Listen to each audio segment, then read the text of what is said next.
Lindung diri, lindung semua. Alhamdulillah semakin ramai rakyat Malaysia menerima suntikan vaksin yang dikatakan akan menjadi benteng utama untuk kita pertahankan diri daripada dijangkiti wabak COVID-19. Dan dalam pada itu hampir 10% daripada rakyat Malaysia telah pun menerima sekurang-kurangnya satu dos setakat ini.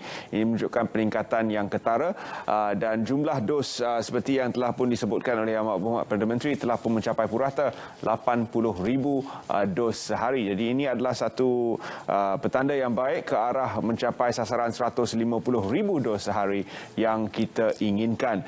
Namun dalam pada itu SOP adalah langkah pencegahan yang paling utama dan SOP ini akan kekal bersama dengan kita meskipun keseluruhan rakyat Malaysia telah pun menerima suntikan vaksin. Penjarakan fizikal dan juga pematuhan kepada norma baru seperti menggunakan sanitasi tangan akan kekal berada bersama dengan kita sebagai rakyat Malaysia maupun masyarakat dunia amnya setelah tamat proses imunisasi dan setelah kita mencapai imunisasi kelompok itu nanti.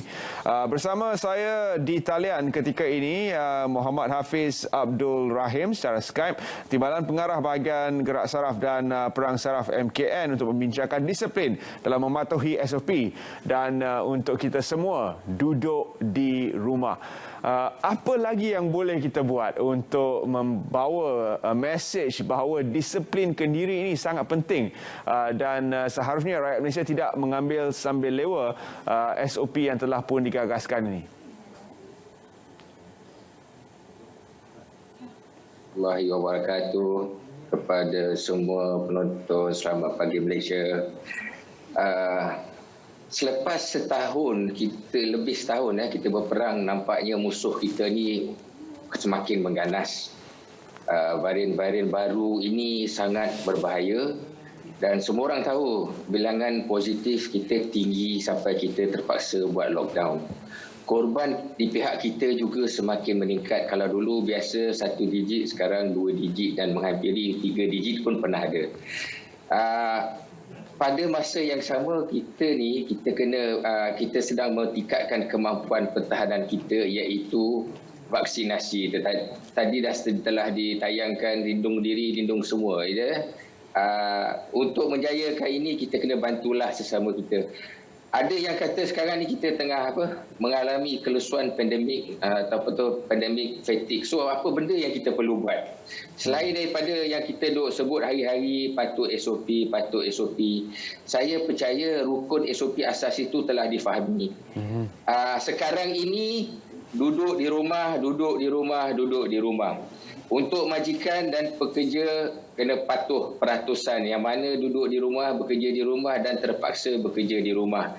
Kalau saya boleh kongsilah, ada satu kes di mana ada majikan suruh pekerja dia datang waktu lockdown ini semata-mata nak memastikan rumput di pejabat dia pendek. Dia kata nanti 2 minggu rumput panjang, nanti dah hujung 2 minggu pergilah potong balik. Tak payahlah nak kena datang pejabat juga. To the extent kita belum sampai kesedaran suruh kerja di rumah. Lagi satu, kita kena ambil berat pada waktu ini. Selain SOP, kita kena ambil berat satu sama lain.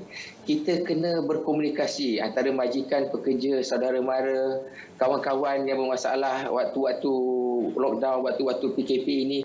Kita kena beri sokongan. Sebab selain pada SOP yang semua orang dah tahu tu, peranan kita sebagai masyarakat tu kita kena mainkan. Jangan tunggu orang lain. Kita kena tanya kawan kita. Dia senang ke, dia susah ke, selalu berkomunikasi. Selain itu, muhasabah diri. Selalu saya sebut ini, kita kembali kepada apa yang dianjurkan oleh agama. Kenapa kita ditimpa, diuji wabak sebeginilah. Dan untuk yang dah tahulah, ramai dah tahu, kita waktu lockdown ini kita dibenarkan untuk jogging atau senaman ringkas di sekitar taman kita saja. Ada orang kata kenapa kita kena bagi keluar pula? Sebab kita dah SOP fatigue, pandemic fatigue. Kita berikan kelonggaran untuk keluar supaya kita lebih tenang. Kita ambil angin di luar dan juga melakukan senaman yang ringkas. Dan akhir sekali dalam menghadapi kelesuan pandemik ini, jangan sebar berita palsu sebab berita palsu ini boleh menimbulkan kesangsian dan kegusaran.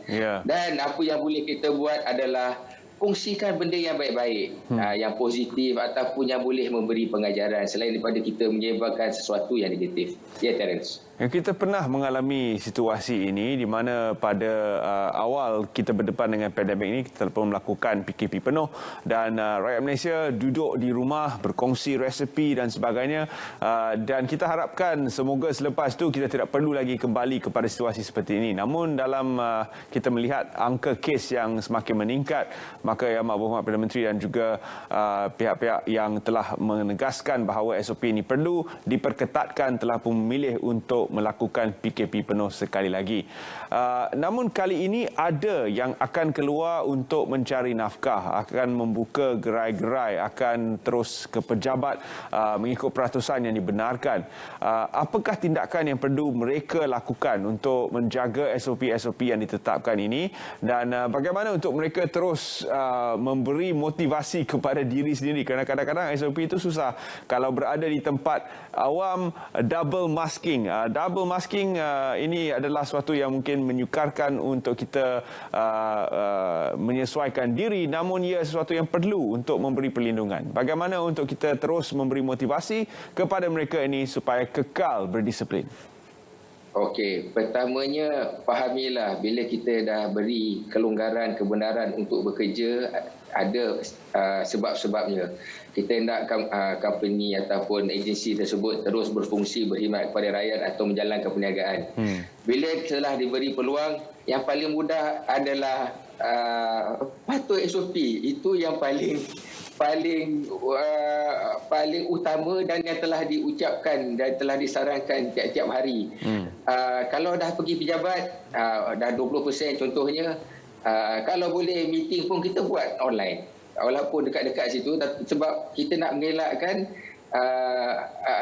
berlakunya duduk rapat-rapat tu. Kalau boleh kita buat, kita buat. Tapi dah tak ramai tu, pada saya mesti boleh buat. Kemudiannya motivasi macam mana lagi? Ingatlah yang ada pihak lain yang terpaksa dibuang kerja ataupun diberikan cuti dan sebagainya, tak dapat cari makan, dan kita masih berpeluang bekerja dan mendapat rezeki, dan kita jagalah kelonggaran ataupun jagalah disiplin kita oleh kelonggaran yang telah diberikan. Iaitu bila kerja tu, kena selalu ingat, walaupun penat tetapi virus tu tak pernah penat. Kita kena selalu berjaga-jaga. Kalau orang nak kata kita poyo ke dan sebagainya, alah dia ni dah tak ramai pun nak kena jarak-jarak lagi. Peduli kan? Kita tetap dengan SOP kita yang dicakap dari tahun lepas itu. Itu je yang utama. Dan yang pada masa yang sama, dalam pejabat kita, dalam agensi kita, sambil-sambil tu kempenlah tentang vaksin. Saya selalu ulangkan benda ni juga, kempenlah tentang vaksin, supaya bila dah ramai-ramai vaksin besok, bila kita dah capai imuniti kelompok itu, mungkin kelonggaran akan lebih boleh diberikan, dan juga insya-Allah penularan itu dapat diminimalkan walaupun tidak kosong sekali. Motivasinya adalah perang ini belum habis, kita kena terus berjuang, patuh SOP. Itu saja yang kita minta. Antara 3W yang disarankan, wash your hands, wear your mask, dan juga warn ataupun beri amaran kepada mereka yang tidak mengikut SOP.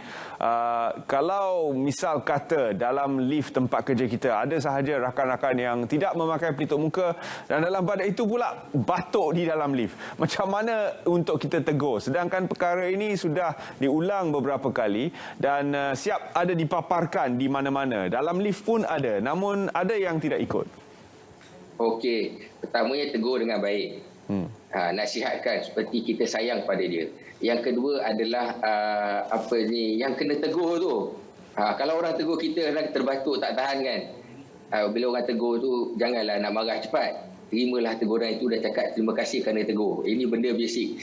Tapi yang paling penting adalah kalau pejabat dah diberi kerja, kalau ada yang lagi tak pakai, pihak majikan kena sediakan tempat aduan dan sebagainya untuk mungkin diberikan teguran yang lebih rasmi kepada pihak-pihak atau individu-individu yang melanggar peraturan ini. Sebab nanti bukan saja kompaun kalau tak pakai mask lah kan. Kalau terjumpa kena kompaun, siaplah. Tapi kalau tak terjumpa, at least majikan kena fikirkan bahawa disebabkan tindakan dia yang lebih tegas memastikan SOP dipatuhi, operasi syarikat ataupun operasi agensi yang terlibat masih boleh diteruskan. Tak adalah lagi operasi satu lagi, kalaulah terjangkit dan sebagainya melibatkan nyawa, mungkin kemudian sesal kemudian tiada gunanya, itu selalu orang katakan. Dan sebelum jadinya benda itu, semua pihak, again, tadi yang tukang tegur dan akhir sekali yang pihak majikan tu, buatkan satu teguran rasmi dan sebagainya. Buatlah tindakan betul-betul dan ambil tindakan macam memo ke dan sebagainya. Anda tak pakai mask dan sebagainya, mungkin ambil tindakan ikut majikan tu. Tolonglah kuat-kuasakan apa yang telah ditetapkan oleh SOP tanpa mengharapkan kehadiran agensi keselamatan atau pasukan pemantau SOP daripada agensi keselamatan. Baik, terima kasih Encik Hafiz kerana sudi bersama kami secara dalam talian dalam Saat Pagi Malaysia, dan selamat ber-PKP penuh kepada Encik Hafiz. Terima kasih. Kita akan